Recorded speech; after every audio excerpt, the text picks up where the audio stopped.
একটা ফুটবলে লাথি মারতে হলে পাটি পিছনে নিতে হয়, একটা দোলনা সামনের দিকে যত জোরে ধাক্কা দিবেন তত দ্রুত এটি পেছনের দিকে ফিরে আসবে। আপনি নিশ্চিত থাকেন আপনাকে যে কষ্ট দিয়েছে সে সমান কষ্ট পাবে। আপনাকে যতখানি ব্যথা দিয়েছে সমান ব্যথাটিকু সে পাবেই, সেটা আজ কাল কিংবা পরশু, শুধু সময়ের অপেক্ষা মাত্র। আপনি ধৈর্য ধরুন, নিশ্চয়ই আপনি তার প্রমাণ নিজ চোখেই দেখতে পাবেন।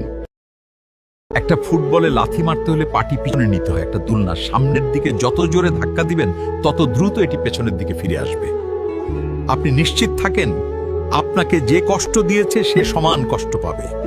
আপনাকে যতখানি ব্যথা দিয়েছে সমান ব্যথাটিকু সে পাবেই, সেটা আজ কাল কিংবা পরশু, শুধু সময়ের অপেক্ষা মাত্র। আপনি ধৈর্য ধরুন, নিশ্চয়ই আপনি তার প্রমাণ নিজ চোখেই দেখতে পাবেন। একটা ফুটবলে লাথি মারতে হলে পাটি পিছনে নিতে হয়, একটা দোলনা সামনের দিকে যত জোরে ধাক্কা দিবেন তত দ্রুত এটি পেছনের দিকে ফিরে আসবে। আপনি নিশ্চিত থাকেন আপনাকে যে কষ্ট দিয়েছে সে সমান কষ্ট পাবে।